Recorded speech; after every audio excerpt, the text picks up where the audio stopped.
बताइए इस समय में ट्रक अंदर क्यों गई है? चाहे जो कुर्बानी देना पड़ेगा, इस बार काउंटिंग में बेईमानी नहीं होने दिया जाएगा। नमस्कार, मैं प्रियंका, आप देख रहे हैं 4 PM। आखिरकार वही हुआ जिसका डर था। एक तरफ आरजेडी के कार्यकर्ताओं ने बक्सों से भरी हुई ट्रक को स्ट्रांग रूम के बाहर पकड़ा, तो वहीं दूसरी तरफ चुनाव आयोग ने आनन फानन में रिटर्निंग ऑफिसर को सस्पेंड करके FIR दर्ज करने के आदेश पारित कर दिए हैं। तो फिलहाल एग्जिट पोल के नतीजे पलटते ही कैसे पूरा का पूरा सिस्टम एक्टिवेटेड हो गया है, और तो और वोट चोरी के आरोपों में फंसते ही कैसे चुनाव आयोग CCTV फुटेज को डिलीट करके भाग खड़ा हुआ है, आपको एक एक करके बताएंगे। लेकिन सबसे पहले शुरुआत CCTV से करते हैं। आपको बता दें कि आरजेडी के कार्यकर्ता स्ट्रांग रूम के बाहर डटे हुए हैं। तस्वीरें निकलकर सामने आ रही हैं कि जिस तरीके से आरजेडी ने कमान संभाली है, चुनाव के अधिकारियों की भी हालत खराब हो गई है।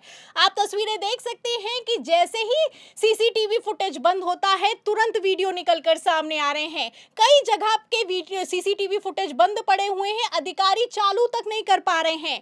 आप तस्वीरें देख सकते हैं, ये आरजेडी की तरफ से ट्वीट की गई तस्वीरें हैं और मुजफ्फरपुर स्ट्रांग रूम का कैमरा बंद बताया जा रहा है और घंटों से बंद पड़ा हुआ है। इसी के साथ एक और तस्वीर आप देख सकते हैं। तस्वीरों में आपको दिखाई दे रहा होगा कि किस तरीके से भागलपुर का भी यही हाल है।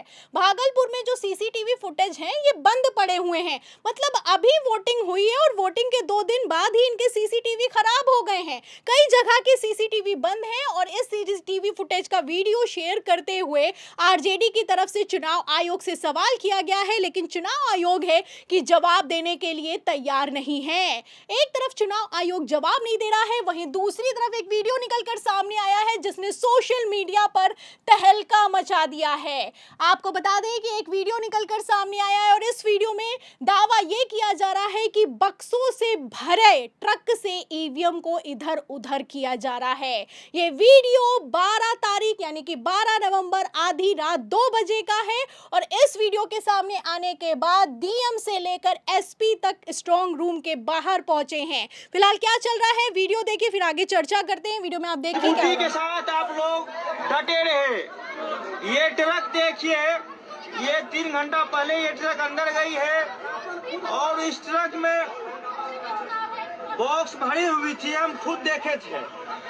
अब बताइए इस समय में ट्रक अंदर क्यों गई है?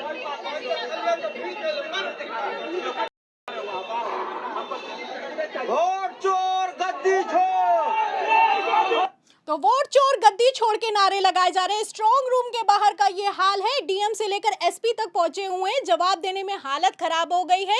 बक्सों से भरी हुई ट्रक को इधर से उधर आधी रात क्यों किया जा रहा है, सवाल खड़ा होता है। फिलहाल दावा ये किया गया कि इसमें EVM भरी हुई है, तो उसके बाद जांच हुई है और इस जांच में आप देख सकते हैं कि बक्सों में फिलहाल कुछ नहीं मिला है। तो आप समझ सकते हैं कि खेल तो चल रहा है। जाहिर सी बात है कि जब वोटिंग हो जाती है तो उसके बाद EVM को स्ट्रांग रूम में स्टोर कर दिया जाता है। जब काउंटिंग होती है तभी EVM को बाहर निकाल सकते हैं।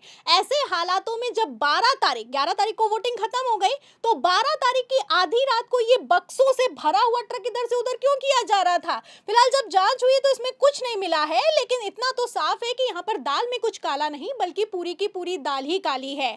आपको बता दें कि पहले चरण से लेकर दूसरे चरण में जिस तरीके से बम्पर वोटिंग हुई है, उसके बाद से NDA की हालत खराब है। भारतीय जनता पार्टी के पसीने छूट गए हैं। एक तरफ बम्पर वोटिंग ने सत्ता परिवर्तन के संकेत दिए हैं, वहीं दूसरी तरफ खेला अपने चरम पर चल रहा है। दूसरे चरण की वोटिंग के बाद ट्रक को पकड़ा जा रहा है, बिना किसी अधिकारी के, बिना किसी पुलिस वाले के ये ट्रक इधर से उधर जा रहा है। वहीं दूसरी तरफ मैं आपको बता दूं कि पहले चरण की वोटिंग के बाद तो हजारों की तादाद में VVPAT की पर्चियां पकड़ी गई। मतलब ये वो पर्चियां हैं जिनका इस्तेमाल काउंटिंग के दौरान होता है। अगर किसी प्रत्याशी को शक होता है कि वोट चोरी हुई है, तो सुप्रीम कोर्ट के आदेश के मुताबिक वीवीपैट की पर्चियों का मिलान किया जाता है ईवीएम के वोटों से।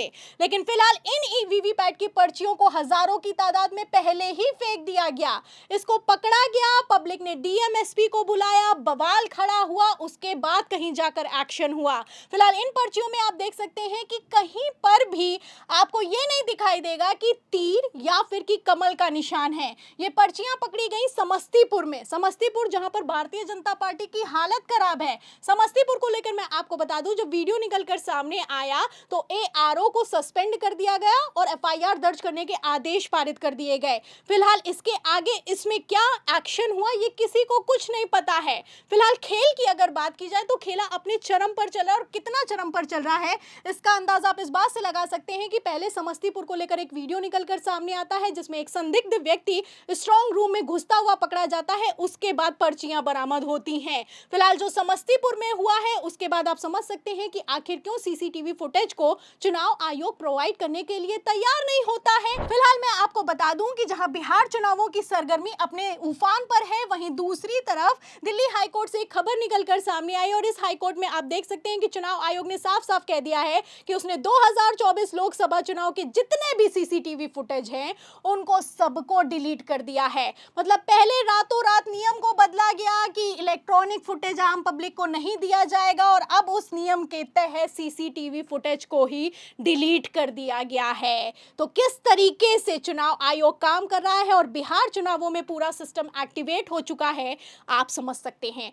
और अगर नहीं समझ सकते हैं तो मैं आपको खबर भी दिखा देती हूं। जैसा कि मैंने आपको सासाराम के रोहतास का वीडियो दिखाया कि किस तरीके से बक्सों से भरा हुआ ट्रक पकड़ा गया है स्ट्रांग रूम के बाहर, उसी सासाराम की अगर बात की जाए तो आरजेडी बढ़त बनाए हुए है। भारतीय जनता पार्टी की हालत खराब है। आप देख सकते हैं कि एक तरफ एबीपी न्यूज चलाता है सर्वे में कि एनडीए को बहुमत मिल रहा है, ऊपर लिखा हुआ है, वहीं दूसरी तरफ नीचे खबर क्या है, खबर में लिखा है कि सासाराम नोखा में आरजेडी आगे, करगहर में बीएसपी का उभार, डेहरी दिनारा में कड़ा संघर्ष देखा जा रहा है। तो ये सर्वे के बाद का हाल है। सर्वे भी पलटते हुए नजर आ रहे हैं। एग्जिट पोल्स की अगर बात की जाए तो नए एग्जिट पोल निकलकर सामने आ रहे हैं। एबीपी की खबर है, नए एग्जिट पोल निकलकर सामने आए हैं। तेजस्वी आगे निकल गए हैं नीतीश कुमार से।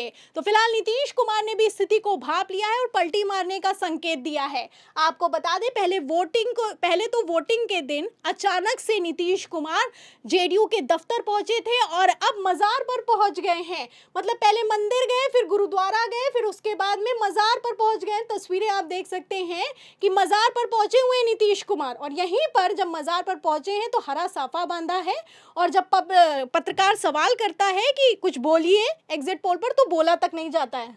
वीडियो भी सुना देती हूँ आपको।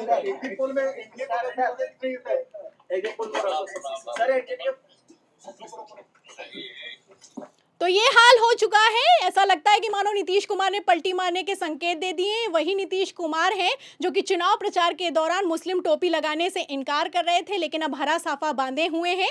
फिलहाल जिस तरीके के रुझान निकलकर सामने आए, जिस तरीके से बिहार में बम्पर वोटिंग हुई है, दावा ये किया जा रहा है कि इस बार राष्ट्रपति शासन लगाकर या फिर कि वोट चोरी करके भी भारतीय जनता पार्टी अपनी साख नहीं बचा पाएगी। फिलहाल जैसे हालात हैं, जैसी तस्वीरें हैं, जैसे आरजेडी से लेकर महागठबंधन के कार्यकर्ता एक्टिव हैं, ऐसे हालातों में 14 नवंबर की काउंटिंग से पहले क्या कुछ खेल हो पाएगा, और अगर कुछ खेल हो गया तो बिहार के चुनावों के नतीजों में क्या होने वाला है?